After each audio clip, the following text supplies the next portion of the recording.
Shalom jemaat Tuhan, tidak lama lagi seluruh umat Tuhan, seluruh orang Kristen di seluruh dunia akan merayakan dan memperingati akan hari kematian dan kebangkitan Yesus. Karena itu pada sore ini kita mau belajar dengan tema benarkah Yesus mati dan bangkit. Mari kita berdoa. Mohon Roh Kudus urapi hamba-Mu, sensor tutur kata sikap hamba-Mu, dan setiap kami yang menonton dan mendengar kami semua dibimbing oleh Roh yang sama, yaitu Roh Kudus. Urapi hamba-Mu dan urapi setiap kami yang mendengarnya. Terima kasih dalam nama Tuhan Yesus. Amin. Benarkah Yesus mati dan bangkit? Berita kelahiran Yesus cuma dicatat di Injil Matius dan Lukas dalam Alkitab. Natal tuh beritanya dicatat dalam Matius dan Lukas. Namun berita tentang kematian dan kebangkitan Yesus dicatat dalam keempat Injil. Semua manusia pernah lahir, toh? Semua manusia juga bisa mati. Tapi yang bangkit gak sembarangan orang. Yesus yang mati dan bangkit itu dicatat dalam keempat Injil. Ini luar biasa. Ini keunikan dan keunggulan Yesus dibandingkan tokoh-tokoh agama yang lain. Agama Kristen mutlak bergantung pada kebangkitan Kristus. Mutlak. Lihat 1 Korintus 15. Jika Yesus tidak bangkit, maka sia-sialah iman orang Kristen. Sia-sia ber-PI mengabarkan Injil. Umat Tuhan masih hidup dalam dosa. Juga sia-sia orang yang mati dalam Kristus. Itu firman Tuhan katakan. Lihat 1 Korintus 15 ayat 14, ayat 17 dan sampai 18. Karena pentingnya ajaran kebangkitan ini, maka para rasul mengutamakan hal kebangkitan dan selalu memberitakannya. Sudah lihat Kisah Rasul 2 ayat 24, 32, 3 ayat 15, 4 ayat 10, 5 ayat 30, 10 ayat 40 dan selanjutnya. Selalu diberitakan oleh para rasul. Kita pun sebagai umat Tuhan, hamba Tuhan, harus selalu memberitakan kebangkitan Yesus, kematian kebangkitan Yesus. Itu hal yang sangat-sangat penting. Kata Petrus dalam Kisah Rasul 2 ayat 23 dan 24. Dia yang diserahkan Allah menurut maksud dan rencananya telah kamu salibkan dan kamu bunuh oleh tangan bangsa-bangsa durhaka. Tetapi Allah membangkitkan dia dengan melepaskan dia dari sengsara maut. Karena tidak mungkin ia tetap berada dalam kuasa maut itu. Ya. Kebangkitan Kristus disebutkan lebih dari 100 kali dalam Alkitab. Lebih dari 100 kali dalam Alkitab.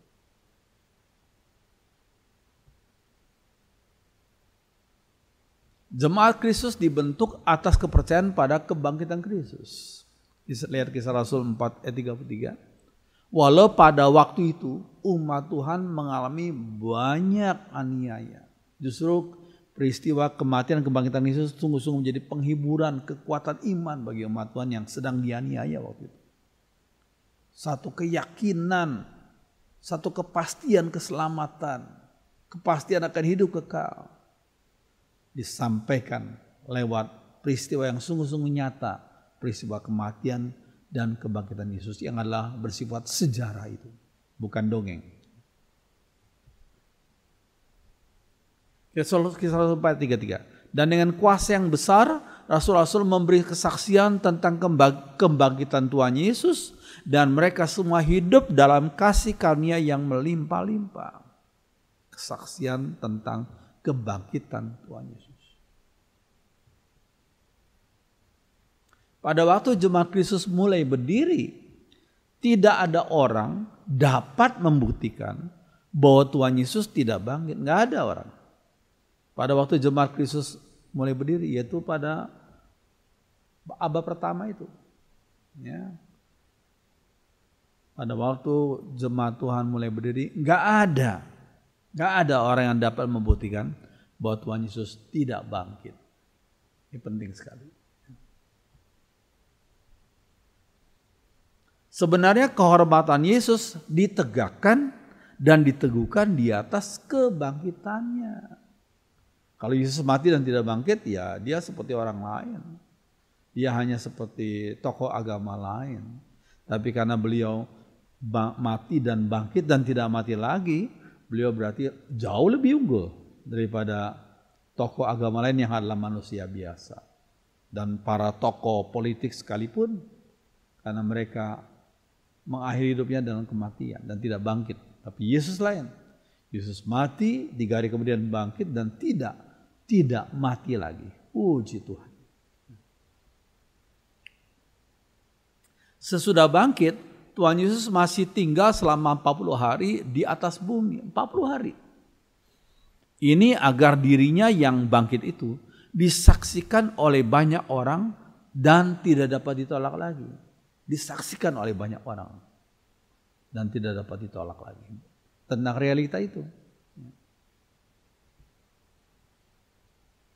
Orang-orang yang memusuhi agama Kristen juga mengakui fakta kebangkitan Kristus. Sehingga mereka berusaha untuk meniadakan fakta itu. Mereka berusaha meniadakan fakta itu. Bukan dongeng itu, tapi fakta itu.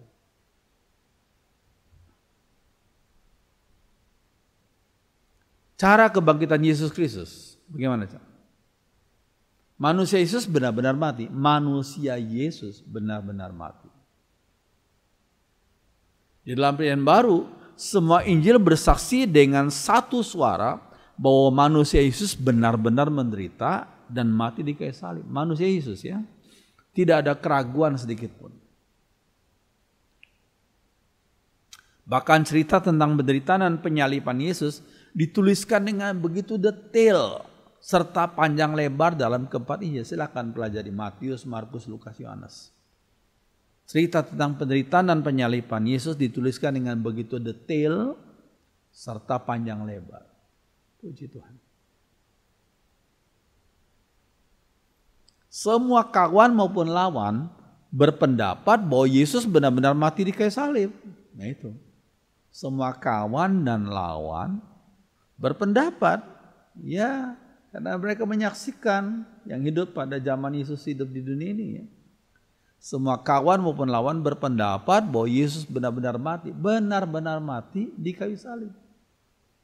Bukan yang disebutkan oleh sebagian orang yang diserupakan, mereka bilang orang yang diserupakan dengan Yesus.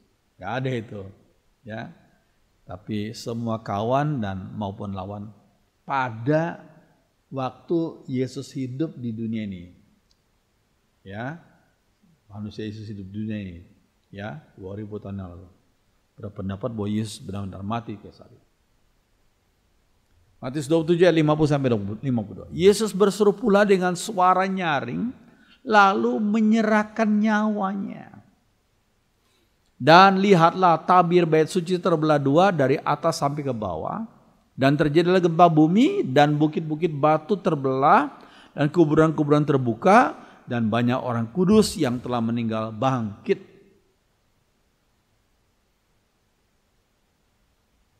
Yohanes 19 ayat 33 sampai 35. Tapi ketika mereka sampai kepada Yesus dan melihat bahwa Yesus telah mati, mereka tidak mematahkan kakinya. Tetapi seorang dari antara prajurit itu menikam lambungnya dengan tombak. Dan segera mengalir keluar darah dan air. Darah dan air.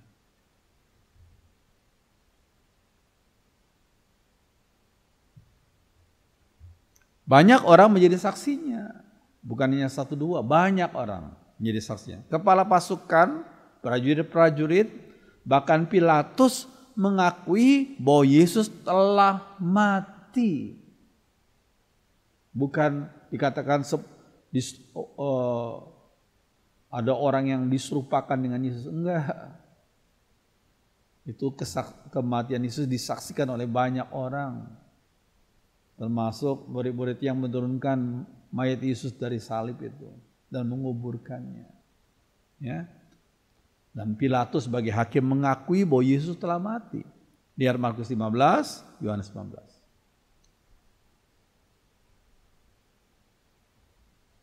Markus 15 ayat 4-5. Pilatus heran waktu mendengar bahwa Yesus sudah mati. Heran waktu itu. Maka ia memanggil kepala pasukan. Kepala pasukan dipanggil. Dan bertanya kepadanya, apakah Yesus sudah mati? Kepala pasukan kan ada di situ. Menyaksikan Yesus disalibkan itu. Sesudah didengarnya keterangan kepala pasukan ya bahwa Yesus itu telah mati, ia berkenan, Pilatus berkenan memberi mayat itu kepada Yusuf Arimatea. Yohanes 19 ayat 34. Tapi seorang dari prajurit itu menikam lambung Yesus dengan tombak dan segera mengalir keluar darah dan air. Para ahli anatomi mengakui bahwa kalau seseorang mati disebabkan oleh jantungnya pecah, oleh karena duka cita yang merusak jantungnya, maka ia mengeluarkan darah dan air.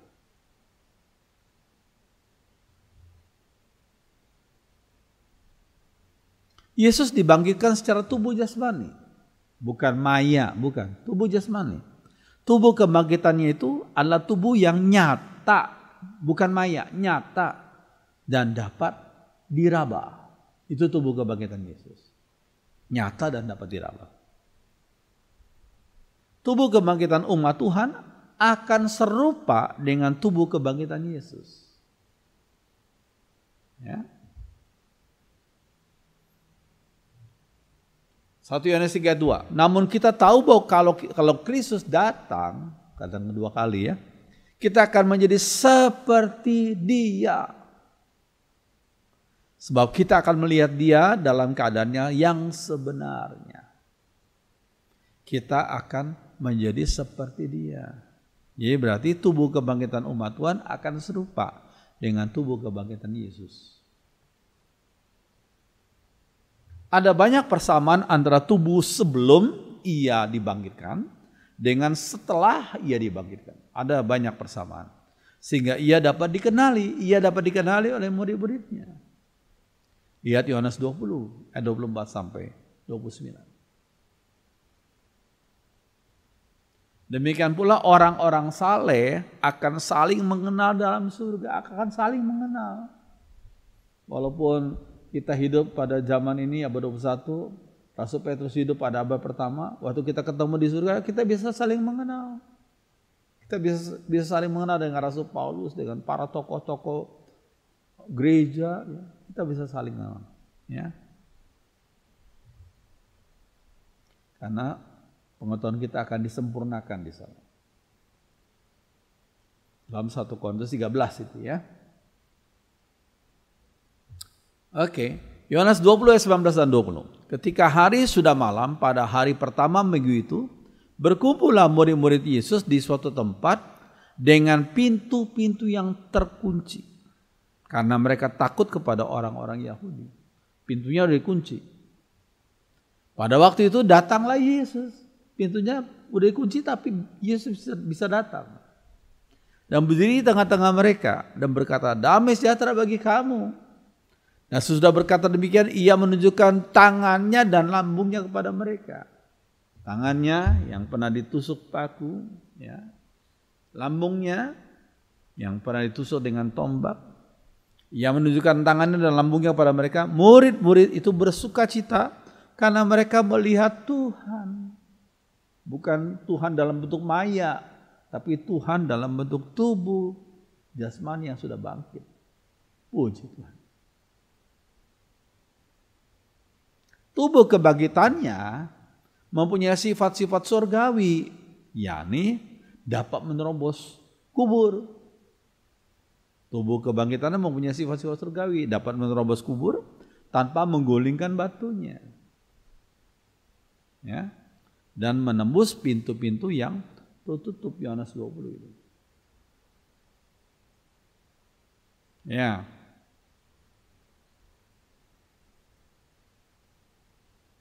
Namun ada kalanya tubuh kebangkitannya tidak dikenali murid-muridnya. Ada kalanya tubuh kebangkitannya tidak dikenali oleh murid-muridnya.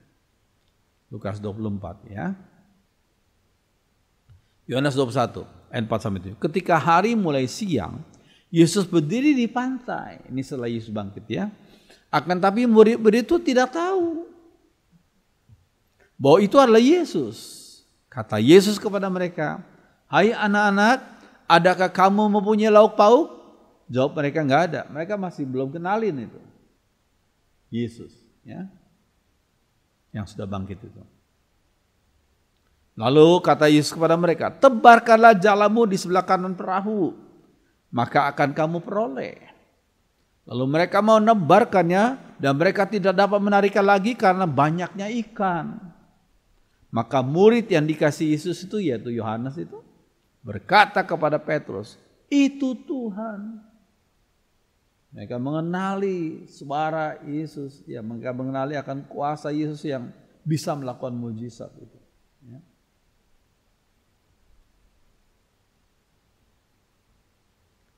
Namun Yesus yang bangkit dapat memperkenalkan diri kepada para muridnya dengan perbuatan-perbuatan yang biasa ia lakukan. Dan dengan cara ia memanggil, ya, mereka kenal akan suaranya, cara ia memanggil. Melihat hal itu, maka bertanyalah kita, apakah kita juga akan membawa beberapa sifat kita, tentunya yang baik, ya. Membawa beberapa sifat kita tentu yang berkenan di depan Tuhan ke seberang sana waktu kita dibangkitkan itu, ya, sehingga kita dapat dikenali oleh para kekasih kita. Kalau kita nggak dikenali dan kita nggak kenal siapa-siapa dan kita tidak mengenal siapa-siapa, di surga betapa tersendirinya kita.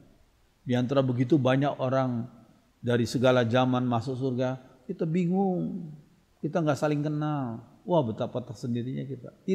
Tidak seperti itu, ya. Pengetahuan kita akan disempurnakan, kita akan bisa saling kenal, ya. Walaupun selama di dunia kita belum pernah ketemu, tapi di surga kita bisa saling kenal. Kita nggak merasa tersendiri lagi. Puji Tuhan. Mungkin saja, ya. Tubuh kebangkitan Kristus tidak mati lagi. Tubuh kebangkitan Kristus tidak mati lagi. Wahyu 1 ayat 18. "Akulah dia yang hidup. Aku sudah mati, tapi lihatlah aku hidup untuk selama-lamanya." Yesus gak mati lagi. Yesus sudah bangkit dan dia hidup selama-lamanya. Ya. Di sepanjang sejarah manusia, tidak ada mujizat yang lebih banyak disertai bukti yang nyata selain kebangkitan Yesus. Jadi kebangkitan Yesus bukan isapan jempol, tapi banyak bukti yang nyata. Ya. Beberapa hal penting sudah terjadi dalam dunia ini oleh sebab kebangkitan Yesus. Banyak terjadi hal-hal penting di dunia ini oleh sebab kebangkitan Yesus. Ya. Antara lain, bagaimana kubur yang dijaga 80 tentara Romawi secara bergantian itu bisa kosong. Nah, mungkin, ya. 80 tentara Romawi menjagai kubur itu secara bergantian. Kok bisa kosong kuburan itu pada waktu Yesus bangkit?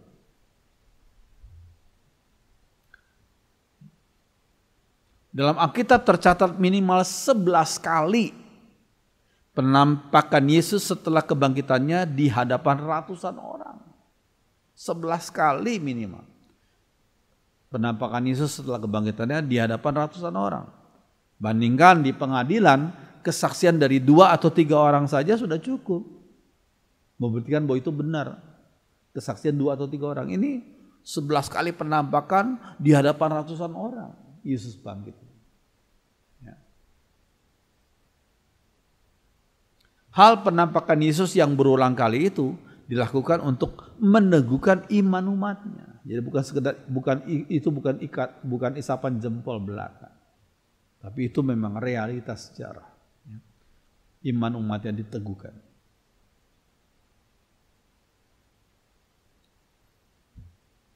Dia menampakkan diri kepada pertama Maria Magdalena, Markus 16 ayat 9. Ya. Perempuan-perempuan lainnya disebut dalam Matius 28 ayat 8 sampai 10. Yang ketiga, dia menampakkan diri kepada Kleopas dan seorang temannya di jalan menuju Emmaus, Lukas 24. Dia menampakkan diri kepada Simon Petrus, Lukas 24 ayat 34. Dia menampakkan diri kepada para muridnya kecuali Thomas, Lukas 24 ayat 36 sampai 49. Dia menampakkan diri kepada 11 muridnya termasuk Thomas, Yohanes 20 ayat 26 sampai 29.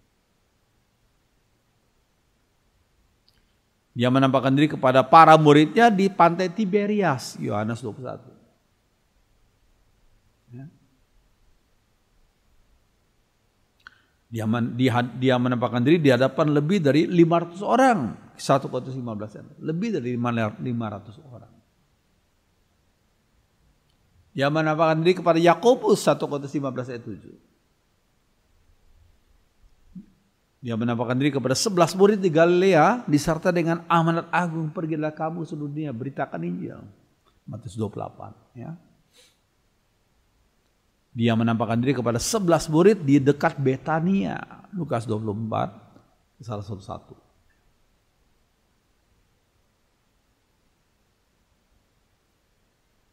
Perayaan hari Tuhan, yakni hari Minggu, itu bukan hari Sabtu. Bukan hari Sabtu. Hari Tuhan. Ya. Masyarakat Yahudi yang berpegang pada peristiwa penciptaan alam semesta merayakan hari Sabtu sebagai sabat mereka. Sabtu. Pada waktu itu bangsa Yahudi lebih suka mati daripada berperang pada hari Sabat. Mereka lebih suka mati daripada berperang pada hari Sabat.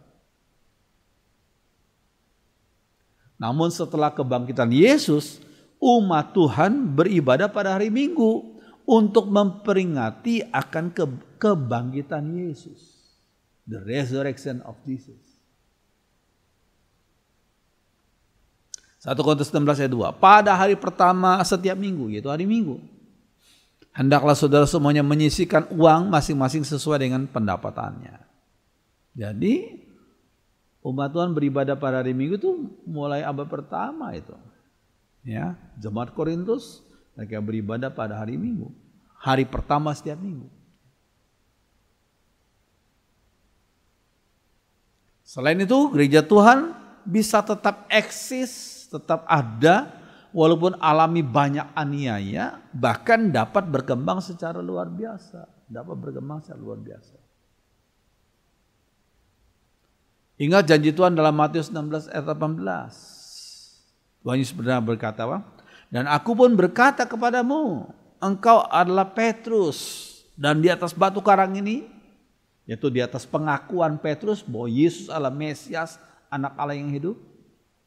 Di atas batu karang ini, di atas pengakuan itu, aku yaitu Yesus akan mendirikan jemaatku, eklesia, gerejaku sedunia. Ya. Dan alam maut tidak akan menguasainya. Alam maut musuh terbesar manusia. Manusia yang hebat sekalipun gak bisa mengalahkan maut kan. Manusia yang berkuasa sekalipun gak bisa mengalahkan maut. Manusia yang pintar sekalipun gak bisa mengalahkan maut. Tetapi alam maut telah dikalahkan oleh Yesus yang bangkit. Dan dikatakan di atas pengakuan Yesus adalah Mesias, Yesus akan dan sudah mendirikan gerejanya seluruh dunia. Dan alam maut, musuh terbesar tidak akan menguasai gereja Tuhan. Puji Tuhan. Puji Tuhan. Ya, perjanjian baru tidak akan ada jika Yesus masih tinggal dalam kuburnya. Nggak ada. Perjanjian baru nggak akan ada jika Yesus masih tinggal dalam kuburnya. Yesus pernah 4 kali menubuatkan tentang kematian kebangkitannya kepada para muridnya waktu beliau masih melayani di dunia ini. Lihat Matius 16, 17, 20, 26. 4 kali menubuatkan tentang kematian dan kebangkitannya. Itu semua tergenapi. Bahkan kematian dan kebangkitan Yesus telah menjadi pusat pemberitaan perjanjian baru. Pusat pemberitaan perjanjian baru itu kematian dan kebangkitan Yesus. Nggak ada berita lain. Nah, ini ada seorang yang bernama Flavius Josephus. Ini dia menuliskan buku yang terkenal nih, yang berjudul The Antiquities of the Jews. The Antiquities of the Jews. Ya. Flavius Josephus itu adalah sejarawan Yahudi. Dia bukan orang Kristen, ya, tapi sejarawan Yahudi. Itu dia hidup tahun 37 sampai 100 Masehi. Menyebutnya buku ini dalam Antiquities of the Jews, book 18, chapter 3 sampai ayat 64 yang ditulis pada tahun 95 AD, ditulis oleh Josephus. Ya, coba kita lihat apa yang dia tulis ini. Ya. Tentang Yesus, ya. Dia walaupun sekali lagi dia bukan orang Kristen, ya. Sekarang dalam terjemahan bahasa Indonesia, sekarang kira-kira pada waktu ini Yesus seorang yang bijak jika pantas menyebutnya seorang manusia, karena dia telah melakukan karya-karya yang ajaib, mujizat-mujizat, seorang guru dari orang-orang yang menerima kebenaran dengan suka hati. Yesus juga adalah guru, ya. Dia menarik banyak orang Yahudi dan non-Yahudi. Ya, ini perkataan Josephus, saksiannya. Dia adalah Kristus. Dan ketika Pilatus atas anjuran orang-orang penting di antara kami telah menghukumnya di kayu salib. Jadi Josephus ini mengakui peristiwa salib itu. Mereka mengasihinya sejak semula, tidak meninggalkannya. Karena dia menampakkan diri kepada mereka dan hidup kembali pada hari ketiga. Jadi Josephus itu mengakui kebangkitan Yesus pada hari ketiga setelah Yesus mati, ya. Seperti yang dinubuatkan oleh para nabi dan puluhan ribu hal-hal yang ajaib lainnya tentang dia. Dan umat Kristen yang dinamakan dari namanya, ya. Orang Kristen itu dari kata Kristus kan, pengikut Kristus. Umat Kristen yang dinamakan dari namanya tidak mustah hingga saat ini. Pada waktu Josephus hidup kan umat Kristen dikejar-kejar, dianiaya, dihukum mati. Kok nggak musnah? Itu karena mereka dibela, ya, ditolong dan diberikan kekuatan iman. Banyak orang bertobat, ya, walaupun mereka yang dia bertobat-tobat mengalami aniaya. Ya. Ini kesaksian daripada seorang sejarawan Yahudi yang bukan orang Kristen, yang namanya Josephus. Talmud, kitab adat istiadat orang Yahudi, menyaksikan sebagai berikut. Yesus disalibkan. Jadi mereka mengakui Yesus disalibkan sehari sebelum hari Paskah. Kami memperingatkannya selama 40 hari bahwa dia akan dibunuh karena dia seorang tukang sihir dan berencana menipu bangsa Israel dengan khayalannya. Ini tulisan daripada Talmud, ya, kitab adat istiadat orang Yahudi.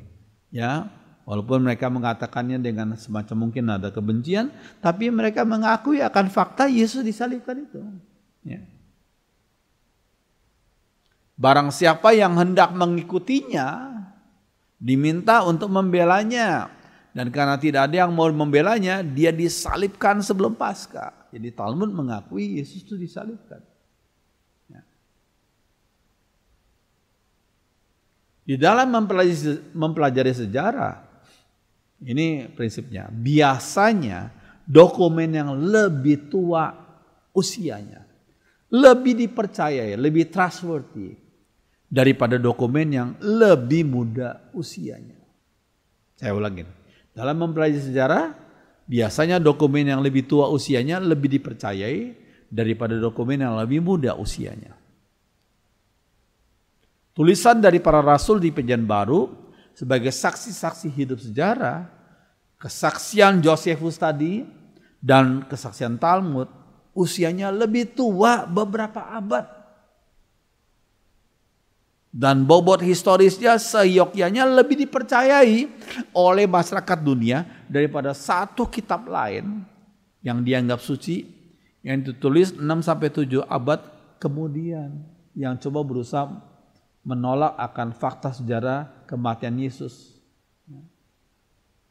Tentunya orang lebih percaya pada kesaksian dari orang-orang yang 6-7 abad sebelumnya.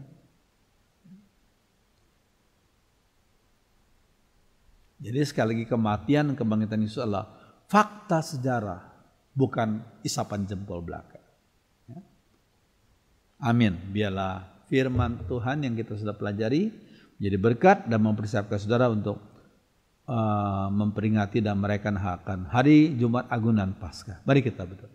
Tuhan, hamba-Mu sudah sampaikan apa yang hamba bisa sampaikan. Roh Kudus memeteraikan firman-Mu hati kami, dan biarlah pada Jumat Agung dan Paskah ini orang Kristen sedunia bisa memperingati dan merayakan akan pengorbanan dan kemenangan Yesus.